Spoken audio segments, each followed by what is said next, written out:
নমস্কার বন্ধুরা, আশা করি সবাই ভালো আছেন। তো আজ আমি আপনাদের হনুমানের জন্মস্থান এবং এই জন্মস্থানের যে হিস্ট্রি সেটার সম্পর্কেই বলবো এই ভিডিওতে।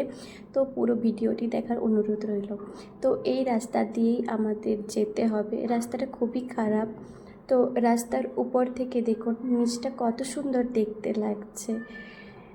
তো এরকম ছোট ছোট অনেক পাহাড় আছে। উপর থেকে পাহাড়গুলো দেখুন কতটা সুন্দর দেখতে লাগছে, আর নিচে গাছ কত সুন্দর লাগছে। এইবার আমরা অঞ্জনগিরিতে চড়তে শুরু করব। হনুমানের মায়ের নাম অনুসারে এই পাহাড়টির নাম হয়েছে অঞ্জনগিরি। চড়তে শুরু করার প্রথমে কিন্তু আমাদের চেকিং করে নিতে হবে, তারপরে চড়তে পাবো। এরকম সিঁড়ি দিয়েই কিন্তু আমাদের উপরে চড়তে হবে। দেখুন সিঁড়িতে চড়ার আগে এখানে একটি হনুমানের মূর্তি আছে। তো এই মূর্তিটি আমরা প্রণাম করে তারপরে চড়তে শুরু করব। তো চলুন তাহলে এরপর আমরা শুরু করি চড়তে।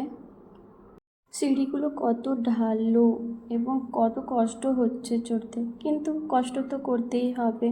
ভগবানের কাছে পৌঁছাবো, ভগবানের দর্শন পাবো, তো এইটুকু তো কষ্ট করতেই হবে, তাই না বন্ধুরা? তো দেখুন কত পাথর, পুরো পাথরে পাথরে সিঁড়ি করা আছে। তো এই যে বাবার মেয়ে যাচ্ছে, তো আমিও তাদের পিছন পিছন, কিন্তু আমি ওদের মতন এতটা ভালোভাবে যেতে পারছি না তাড়াতাড়ি। তো ওরা আগে যাচ্ছে, আমি পিছনে আসতে ধীরে সুস্থে যাচ্ছি। দেখুন কত সরু সরু রাস্তা, আর আমরা একটা দোকানের পর বসে একটু জল খেয়ে নিলাম। এতটা উঁচুতে হওয়ায় এখানটা খুবই গরম, আর এখানে খুবই শুষ্ক হাওয়া বইছে, সেই জন্য এতটা ক্লান্ত হয়ে পড়ছি তাড়াতাড়ি। দেখুন দূরে একটি মহিলা একটু ঘুঁটে কুড়াচ্ছে। তো এখানে পাশে আশ্রম আছে, সেখানে গোমাতা আছে। মাতার মল পরে ঘুঁটে তৈরি হয় শুকিয়ে, তো ওটাই তারা কুড়িয়ে নিয়ে যায়। প্রখর রোদে দেখুন 3টে মেয়ে মানুষ নিচে জল আনতে যাচ্ছে মাথায় করে কলসি নিয়ে। কতই কষ্ট হয় তাদের। দূরে এই যে একটি মন্দির দেখা যাচ্ছে, এটি লক্ষ্মীনারায়ণের মন্দির, আর পাশে একটি দোকান আছে। দেখুন মন্দিরের ভিতরটা, মূর্তি আছে লক্ষ্মীনারায়ণের।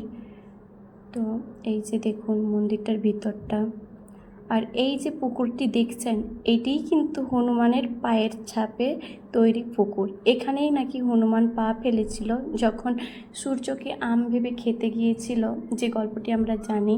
তো তখনই বলে এখানের মানুষ যে তখনই এখানে পা ফেলেছিল। এটি ধারে পাশে দেখুন কত সবুজ গাছপালা, আর এই যে আমি বলেছিলাম না পাশে একটি আশ্রম আছে, দেখুন গোমাতা আছে। তো দেখুন পুরো এই পুকুরটিতে খুব মাছও আছে, কিন্তু এখানে এই মাছগুলো খায় না কেউ। মাঝে মধ্যে কেউ ধরে হয়তো রাতারাতি নিয়ে যায়, বাট এমনিতে কেউ খায় না। আর দেখুন কত গোমাতা, আর এই যে আশ্রম পাশেই, হনুমানের জন্মস্থানের পাশেই এই যে এই আশ্রমটি। আমরা হনুমানের জন্মস্থানে পৌঁছে গেছি। এটাই হচ্ছে সেই অঞ্জনগিরি মাতা, এখানেই যিনি হনুমানকে জন্ম দিয়েছিলেন। তো দেখুন এই যে এই গুহাটি একটি পাথরের তৈরি পুরোটি। তো এইখানে দেখতে পেয়েছেন যে পাথর কেটে কেটে হনুমানের মূর্তি বানানো হয়েছে।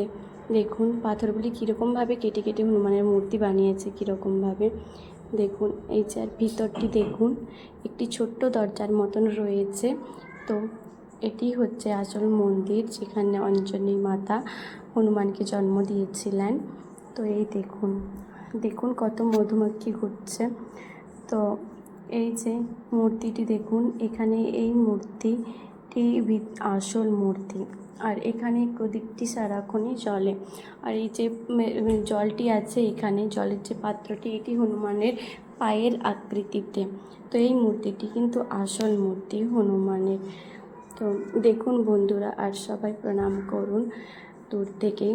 তো এই যে দেখুন প্রদীপটি সারাটাক্ষণ জলে, কিন্তু এই প্রদীপটি আমাদের আরও একটু উঁচুতে যেতে হবে, যেহেতু উপরে আরও একটি হনুমানের মন্দির আছে, সেই জন্য আমাদের আরও উপরে যেতে হবে।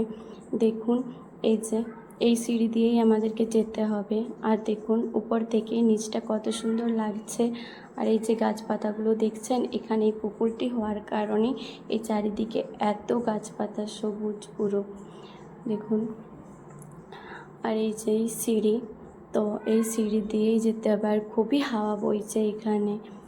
আর এখানেই বাঁদরগুলোকে দেখেছেন, এরা কিন্তু কিছু করবে না, এরা খাবারের আশায় আছে, জানে এখানে যারা ঘুরতে আসে তাদেরকে খাবার দেয়। আর এই যে আমরা পৌঁছে গিয়েছি উপরে একটি যে মন্দিরটি ছিল হনুমানের, সেখানে। তো এই স্তম্ভটি দেখাচ্ছে, আর এই যে দেখুন মন্দিরটি দেখা যাচ্ছে। তো আমরা শেষ পর্যন্তই অনেক কষ্টাকষ্টি করে মন্দিরে পৌঁছে গিয়েছি। তো ভগবানকে প্রণাম করব, দর্শন করব বলে, নিজের মনের ইচ্ছা জানাবো বলে। তো হনুমান জয়ন্তীর সময় এখানে খুবই ভিড় হয়, অনেক মানুষ আসে। তো এই যে আমার মেয়ে প্রথমেই ঘন্টা বাজিয়ে দিয়েছে, আর এই যে মন্দিরের ভিতরটি আপনারা দেখুন আর সবাই প্রণাম করুন। দেখুন আর কতগুলো ঘন্টা আছে, দেখুন মন্দিরে কত ঘন্টা আছে। আর মন্দিরের চারিপাশটা দেখুন, এখানে যে দেখতে পাচ্ছেন চারিদিকটা, এখানটা পুরোটা ফাঁকার মধ্যিখানে কিন্তু এই মন্দিরটা, আর কোনো কিছুই নেই। আর এখানে একটি ঘর আছে আর দোকান, এটাতে একটু জল আর একটু টুকিটাকি পাওয়া যায়। আর এনারাই কিন্তু এই মন্দিরে পূজা করেন, দেখাশোনা করেন। তো বন্ধুরা, এরপর আমাদের যাবার সময়, তো নিচে নামবার সময় ঘর যাবো এরপর। তো আপনাদের কেমন লাগলো জানাবেন। তো এই যে সিঁড়ি দিয়েই আমাদের নামতে হবে, দেখুন কতটা খারাপ রাস্তাটা।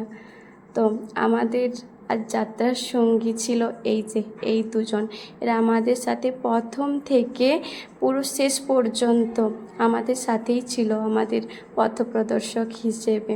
তো এদেরকে মধ্যিখানে খাবারও দিয়েছিলাম। তো বন্ধুরা, এরপর রাস্তায় বেরিয়ে পড়েছি। আর ধন্যবাদ আপনাদেরকে আমার পুরো ভিডিওটি দেখার জন্য। আর এরকম ভিডিও যদি আপনারা দেখতে চান, অবশ্যই আমার চ্যানেলটি সাবস্ক্রাইব করে রাখবেন। টাটা বন্ধুরা।